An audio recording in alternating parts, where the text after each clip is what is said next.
बिस्मिल्लाहिर्रहमानिर्रहीम। नाज़रीन, आज हम देखेंगे कि पंजाब बोर्ड में जो मिलने वाली एग्ज़ाम शीट होती है, जो आपका फ्रंट पेज होता है, उसको फ़िल करने का तरीका क्या होता है। ख़ास तौर पर वो स्टूडेंट्स जो फ़र्स्ट टाइम अपीयर हो रहे होते हैं, उन्हें इस एग्ज़ाम शीट का आइडिया नहीं होता कि वो किस तरह की होगी, क्या पैटर्न होगा, उसको किस तरह से फ़िल करना है। तो ख़ास तौर पर ये वीडियो उन बच्चों के लिए है जो फ़र्स्ट टाइम एग्ज़ाम्स में अपीयर हो रहे हैं। मज़ीद आगे बढ़ने से पहले हमारे पेज को सब्सक्राइब कर दें और बेल आइकन पर क्लिक कर दें ताकि ऐसी ही इंफॉर्मेटिव वीडियोस आप तक बर वक्त पहुँचती रहें।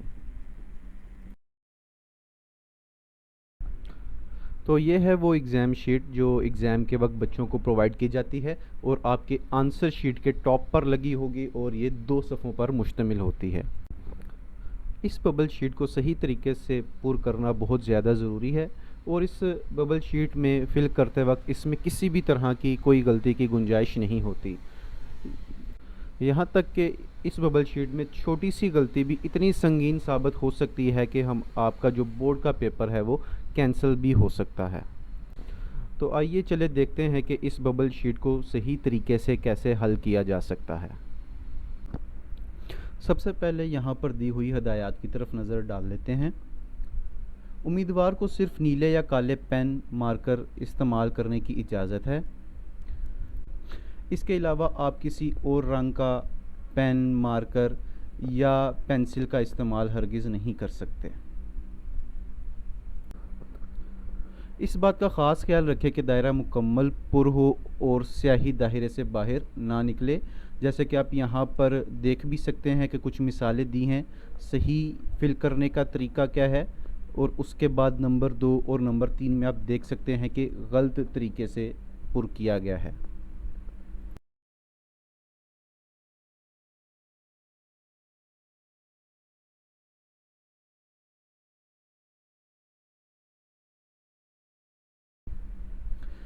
कागज़ को मोड़ना या स्टेपल करना बिल्कुल मना है। आप इस पर किसी किस्म की कोई भी बाइंडिंग या कोई भी सफ़ा फाड़ नहीं सकते हैं।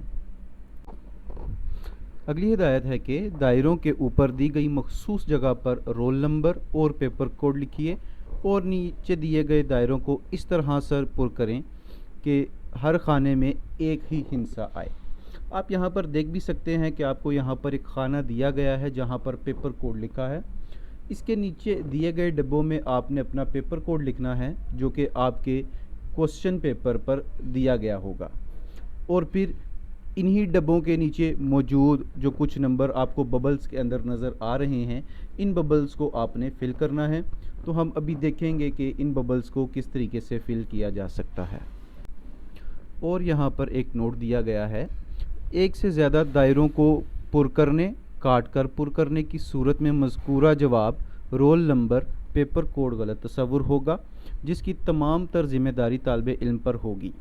और ये वही नोट है जिसकी तरफ मैंने शुरू में निशानदेही की थी कि छोटी से छोटी गलती भी हमारे पेपर के कैंसिल होने का सबब बन सकती है। और इसके अलावा यही हदायत हमें यहाँ नीचे इंग्लिश में भी दी गई हैं, आप इनको भी गौर से पढ़ सकते हैं। आप अपनी एग्ज़ाम शीट के टॉप पर देख सकते हैं कि यहाँ पर लिखा गया है MUL और साथ में मुल्तान बोर्ड भी लिखा हुआ है। ये इस बात की निशानदेही करता है कि ये जो बबल शीट है, ये जो एग्ज़ाम शीट है, ये मुल्तान बोर्ड की एग्ज़ाम शीट की ही एक सैम्पल कॉपी है। इसके अलावा आप अगर किसी भी बोर्ड से ताल्लुक़ रखते हैं तो यहाँ पर उसी बोर्ड का नाम लिखा गया होगा। अगर आप लाहौर बोर्ड से अपीयर हो रहे हैं तो यहाँ पर लाहौर बोर्ड लिखा होगा। अगर आप रावलपिंडी बोर्ड से अपीयर हो रहे हैं तो यहाँ पर रावलपिंडी बोर्ड लिखा गया होगा। और इसी शीट की दूसरी जानिब आप देख सकते हैं कि यहाँ पर एक शीट नंबर लिखा गया है। ये शीट नंबर तमाम शीट्स का एक मखसूस नंबर होता है और ये शीट नंबर किसी और स्टूडेंट को अलॉट नहीं होता है। अब आ जाते हैं हम बबल शीट को फिल करने के तरीके की तरफ। तो बबल शीट में हमने सबसे पहले किस चीज़ को फिल करना है, यहाँ पर हम देख सकते हैं कि सबसे पहले यहाँ पर डेट लिखा हुआ है और उसके आगे कुछ ब्लॉक्स बने हुए हैं। ब्लॉक्स के ऊपर आप देख सकते हैं D, M और Y लिखा गया है जिसका मतलब है डेट, मंथ एंड ईयर। यहाँ पर आपने हर ब्लॉक में आपने वो डेट लिख देनी है जिस डेट को आप अपने उस एग्ज़ाम में अपीयर हो रहे हैं। मिसाल के तौर पर हम यहाँ पर डेट लिख देते हैं 5/11/2022, यानी कि हम 5 नवंबर 2022 को ये इम्तिहान दे रहे हैं और आपने वही डेट लिखनी है जिस डेट पर आप ये इम्तिहान दे रहे होंगे। और डेट के फ़ौरन बाद आप आगे देख सकते हैं कि मॉर्निंग और इवनिंग लिखा गया है। ये मॉर्निंग और इवनिंग आपका एग्ज़ाम ग्रुप होता है कि आप किस ग्रुप में एग्ज़ाम दे रहे हैं। दो ग्रुप्स होते हैं, एक मॉर्निंग ग्रुप और एक इवनिंग ग्रुप। तो आपने अपने उस रिस्पेक्टिव ग्रुप के आगे के ब्लॉक को फिल कर देना है। अगर आप मॉर्निंग ग्रुप में हैं तो आपने इस तरीके से एम वाले बबल को फिल कर देना है। अगर आप इवनिंग ग्रुप में हैं तो आपने इवनिंग वाले ग्रुप को फिल कर देना है। इसके बाद आगे रोल नंबर का खाना शुरू हो जाता है। यहाँ पर आपने अपना रोल नंबर फिल करना है। अब मान लेते हैं कि मेरा रोल नंबर है 14349 तो यहाँ पर मैंने हर ब्लॉक के अंदर एक एक डिजिट को एंटर कर दिया है और अब नीचे मैंने जो बबल्स हैं, बबल्स के अंदर इसको फिल करना है। अब बबल्स के अंदर फिल करने का तरीका क्या है कि सबसे पहले मैंने पहले डिजिट की तरफ आना है जो कि 1 है, तो मैंने पहले कॉलम में से 1 को फिल कर देना है। ये यहाँ पर मैंने पहला कॉलम देखा, पहले कॉलम में मेरा रोल नंबर का जो डिजिट है वो 1 आ रहा है, तो मैं पहले कॉलम में 1 फिल कर दूंगा। इसी तरीके से मैं अब अगले कॉलम को देखूंगा, उसमें 4 है तो मैं 4 को अगले कॉलम में फिल करूंगा। इसी तरीके से थर्ड कॉलम में जो मेरे रोल नंबर का डिजिट है वो 3 है, तो मैं थर्ड कॉलम में 3 को फिल कर दिया। फोर्थ कॉलम में 4 है तो इसी तरीके से 4 को फिल कर देंगे। उसके बाद फिफ्थ कॉलम में 9 आ रहा है तो फिफ्थ कॉलम में से 9 को मैं फिल कर दूंगा और फिर आखिरी कॉलम में 7 है तो 7 को फिल कर देंगे। और याद रहे कि हर कॉलम में हमने सिर्फ एक ही दायरे को फिल करना है, एक से ज़्यादा दायरा फिल नहीं करना है। इसके बाद अब हम आगे चलेंगे पेपर कोड की तरफ। ये पेपर कोड मैंने पहले भी बताया कि आपके क्वेश्चन पेपर के ऊपर मेंशन किया गया होता है। अब मिसाल के तौर पर मेरा पेपर कोड है 2904, तो मैंने इस कोड को इन ब्लॉक्स के अंदर लिख देना है और इसके बाद इसी तरीके से इसके बबल्स को मैंने फिल करना है जैसे रोल नंबर्स के बबल को मैंने फिल किया था। कोड का पहला हिस्सा, पहला डिजिट 2 है तो पहले कॉलम में से 2 को फिल कर देंगे। इसी तरीके से दूसरा डिजिट 9 है तो दूसरे कॉलम में से 9 को फिल करेंगे। उसके बाद 0 और फिर चौथे कॉलम में से हम 4 को फिल कर देंगे। पेपर कोड को फिल कर देने के बाद हम आ जाते हैं डेट की तरफ। हमने यहाँ पर डेट लिखनी है, जैसे हमने डेट ऊपर लिखी थी इसी तरह से यहाँ पर भी हमने डेट को मेंशन कर देना है। तो जो भी डेट है, जिस डेट पे आप एग्ज़ाम दे रहे हैं, आपने वो डेट यहाँ पर लिख देनी है। यहाँ पर मैं आपको सैंपल के तौर पर कोई भी डेट लिख देता हूँ। याद रहे कि जो डेट ऊपर लिखी है वही यहाँ पर भी हमने लिखनी है, डेट्स में फ़र्क नहीं होना चाहिए, लेकिन मैं यहाँ पर कोई भी डिफरेंट डेट एंटर कर देता हूँ। डेट एंटर करने के बाद नीचे देखें, नीचे लिखा गया है मैट्रिक या इंटर। तो आप अगर 9th या 10th के स्टूडेंट हैं तो आपने मैट्रिक के आगे दिए गए सर्कल को M को फिल कर देना है। अगर आप इंटरमीडिएट के स्टूडेंट हैं, फर्स्ट ईयर या सेकंड ईयर के स्टूडेंट हैं, तो फिर आपने इंटर के सामने दिए गए बबल को फिल कर देना है। इसी तरीके से नीचे दिया गया है पार्ट 1 पार्ट 2। अगर आप मैट्रिक के स्टूडेंट हैं, आपने मैट्रिक को फिल किया है, तो पार्ट 1 का मतलब है ग्रेड 9 और पार्ट 2 का मतलब है ग्रेड 10। इसी तरीके से अगर आपने इंटर को फिल किया है तो फिर पार्ट 1 का मतलब है फर्स्ट ईयर, पार्ट 2 का मतलब है सेकंड ईयर। तो आपका जो भी स्टडी लेवल है आपने उसके अकॉर्डिंग इस पार्ट को फिल कर देना है। उसके बाद आ जाता है एनुअल एंड सप्ली। अगर आप एनुअल एग्ज़ाम दे रहे हैं तो आपने एनुअल को फिल करना है, और अगर आप खुदा न खास्ता फेल हो गए हैं या आप मार्क्स इम्प्रूव करना चाहते हैं और दोबारा से रीअपीयर हो रहे हैं तो आपने सप्ली को फिल कर देना है। उसके बाद नीचे मॉर्निंग और इवनिंग ग्रुप आ गया, ये ऊपर भी आया था, ऊपर भी हमने इसको इसी तरीके से फिल करना है। उसके बाद आखिर में है सब्जेक्ट।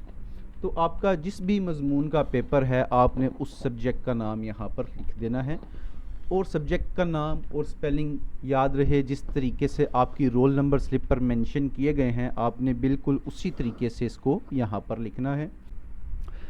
इसके बाद आगे बढ़ते हैं। आगे है नेम।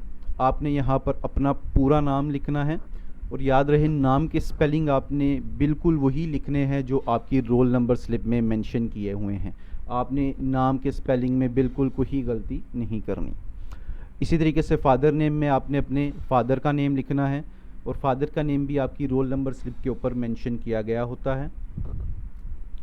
उसके बाद आगे है रोल नंबर इन वर्ड्स। ऊपर भी आपने अपना रोल नंबर डिजिट्स में लिखा था, उसको बबल्स में फिल किया था। इसी तरीके से आपने अब अपना यही रोल नंबर वर्ड्स में भी लिखना है।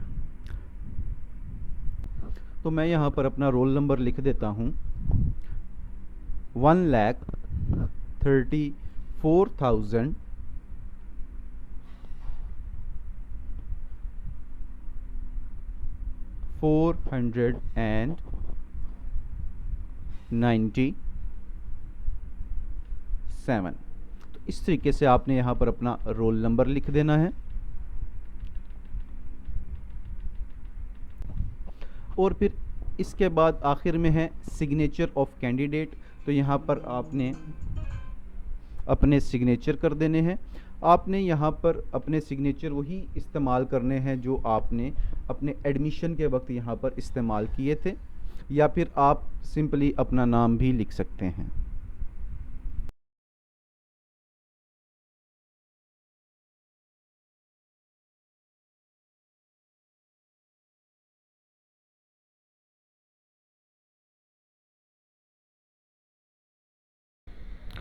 एग्ज़ाम शीट की दूसरी जानिब भी आपको सबसे पहले पेपर कोड देखने को मिलेगा। यहाँ पर भी आपने पेपर कोड लिखना है बिल्कुल उसी तरीके से जैसे आपने पहले लिखा था। ऊपर ब्लॉक्स में आप अपना पेपर कोड लिख देंगे, और इन्हीं ब्लॉक्स के नीचे आप बबल्स को फिल कर देंगे। बबल्स को फिल करने का तरीका वही रहेगा। सबसे पहले ब्लॉक में आपके पास नंबर है 2, तो हम सबसे पहले कॉलम में 2 को फिल कर देंगे। इसी तरीके से सेकंड ब्लॉक में 9 है, तो सेकंड कॉलम में 9 को फिल करेंगे। इसी तरीके से थर्ड कॉलम में डिजिट है 0, तो 0 को फिल करेंगे, और फिर आखिर में 4 को फिल कर देंगे। अब हम आगे बढ़ते हैं इस एग्ज़ाम शीट के नहायत ही अहम हिस्से की तरफ। यहाँ पर आप देख सकते हैं, यहाँ पर आपको कुछ नंबरिंग और उसके आगे इसी तरीके से ABCD में बबल्स दिए गए हैं। इन बबल्स में आपने अपने क्वेश्चन पेपर का जो ऑब्जेक्टिव पार्ट है वहाँ से इसको रीड करके जो भी ऑप्शन आपको ठीक लगता है वो आपने मुतलका जो आपके आगे उसको फिल कर देना है। मिसाल के तौर पर अगर आप MCQ नंबर 1 सॉल्व करना चाहते हैं तो MCQ नंबर 1 को पढ़कर उनके दिए गए ऑप्शंस में से जो भी ऑप्शन आपको ठीक लगता है, मुनासिब लगता है, आपने उसको फिल कर देना है। समझ लीजिए कि आपके MCQ नंबर 1 का ऑप्शन बी आपके मुताबिक ठीक है, तो आपने 1 के सामने दिए गए ऑप्शन ABCD में से B को फिल कर देना है। इसी तरीके से नेक्स्ट MCQ की तरफ बढ़ें। MCQ नंबर 2 में आपको लगा कि ऑप्शन नंबर A बिल्कुल ठीक है, तो आपने A को फिल कर देना है। इसी तरीके से आपने आगे बढ़ते चले जाना है। याद रहे कि आप किसी भी सवाल के जवाब में एक से ज़्यादा बबल को फिल नहीं कर सकते हैं। जैसे कि अगर आपको लगा कि क्वेश्चन नंबर 3 में ऑप्शन D ठीक है, और फिर आपको लगा कि ऑप्शन ए ठीक है और आपने दोनों ही फिल कर दिए, तो आपका ये जवाब गलत तस्वुर होगा। इसी तरीके से अगर आपने फिलिंग इस तरह से कर दी कि आपका जो इंक का निशान है वो दो ऑप्शंस के ऊपर आ गया, तो इस सूरत में भी इस जवाब को गलत तस्वर किया जाएगा। इसी तरीके से अगर आप बबल को प्रॉपर तरीके से फिल नहीं करते हैं, अधूरा छोड़ देते हैं, तो भी जवाब गलत तस्वर होगा। और अगर आप फिलिंग इस तरीके से करते हैं कि आपकी लाइंस एक बबल से बाहर निकल रही हैं, दूसरे बबल तक पहुंच रही हैं, तो उस सूरत में भी आपका जवाब गलत तस्वर होगा। तो आपने नहायत एहतियात के साथ इन सवालात के जवाबात को देखना है और फिर इनको फिल करते जाना है।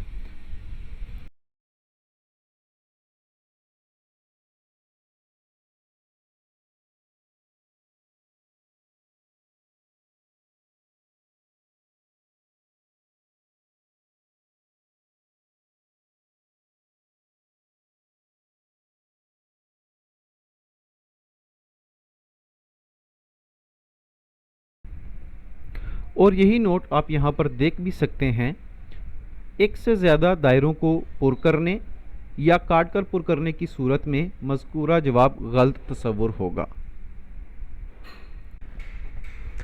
इस नोट से नीचे का दिया गया एग्ज़ाम शीट का हिस्सा स्टूडेंट्स इस्तेमाल नहीं कर सकते। स्टूडेंट्स इस हिस्से पर किसी भी तरह की कोई भी लिखाई नहीं कर सकते हैं। ये हिस्सा सिर्फ़ और सिर्फ एग्ज़ामिनर के लिए होता है और एग्ज़ामिनर ही इसको फिल करता है। एग्ज़ामिनर आपके तमाम सवालात का जायज़ा लेकर उसके मुताबिक आपको यहाँ पर उसके नंबर अवार्ड कर देगा। उम्मीद करता हूँ कि आपको बबल शीट और एग्ज़ाम शीट को फिल करना आ गया होगा। अगर आपको मज़ीद किसी भी तरह की कोई भी परेशानी है तो आप हमसे रब्ता कर सकते हैं और कमेंट सेक्शन में अपना सवाल छोड़ सकते हैं।